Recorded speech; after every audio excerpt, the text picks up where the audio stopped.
If you're going to bury someone, at least check if they're still breathing. Because let's be real, Chosen One, they didn't even check. They were so desperate to take you out that they forgot to collect evidence before starting the funeral procession. And now, everyone's standing around, shocked, whispering, "Wait, so you mean they tried to ruin them with absolutely nothing to back it up?" Here's a fact to chew on while you sip your tea. Research shows that false accusations often spread 6 times faster than the truth, but it's always the truth that ages well, like fine wine, while lies expire like gas station sandwiches. They tried to take you out because your mere existence exposed their mediocrity. They fumbled, plotted, and overplayed every card in the deck, all without receipts, while you just kept breathing, glowing, and showing up. The irony, their conspiracy theories only made you more visible. And let's sprinkle some humor here. They were out here doing more investigations on your life than the FBI, but still couldn't find anything, so they just decided to make it up. Buckle up, because today we're exposing the embarrassing lengths people will go to bury a chosen one with 0 proof, and why you keep rising despite their collective efforts to cancel you without a cause. They invested in your funeral before you even died. They invested in your funeral before you even died. They spent late nights on phone calls and secret group chats, dissecting your every move, building entire PowerPoint presentations in their heads about why you were the problem. They were so sure you would fail that they started planning how to divide your place in the circle before your body was even cold. They told people to watch you because just wait, you'll see, hoping you would crumble fast enough for their stories to look true.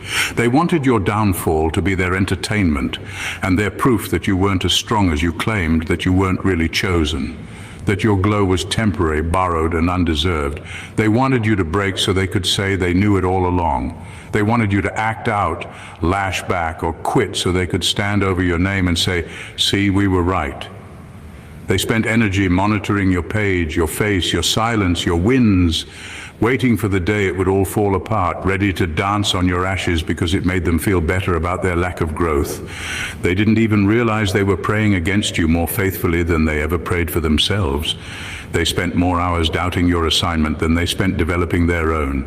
They were so sure you would collapse that they started the eulogy early, forgetting that God wasn't finished with you.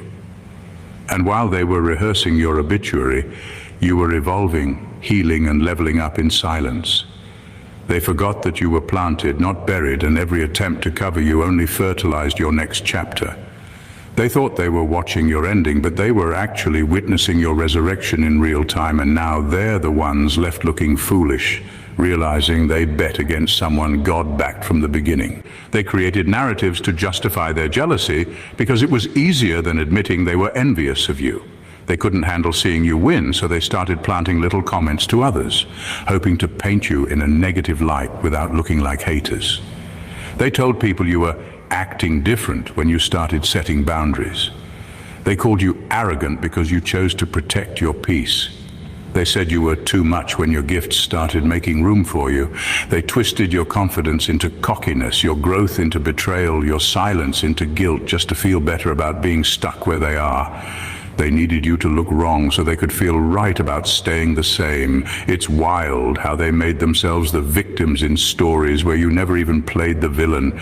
You were just out here minding your business, doing what God called you to do, and suddenly you became the target of whispered lies and cold stares because your glow highlighted what they were refusing to confront in themselves. They couldn't stand that you kept showing up, even with less support, less approval, and less help than they ever needed. They saw your resilience as a threat, so they started making up stories about your character, hoping others would side with them so they wouldn't have to face the truth about why they're stagnant. They couldn't say they were jealous out loud, so they started calling your consistency fake. They couldn't admit they were insecure, so they called your discernment paranoia. They couldn't handle that God kept elevating you despite their rumors, so they said you were lucky or manipulating people to get ahead. But the reality is your progress exposed their complacency, and your light made it harder for them to hide in darkness. They had to create stories to justify why you're moving and they're not. But it's too late now. Your fruit is speaking, and their narratives can't compete with evidence they never saw coming.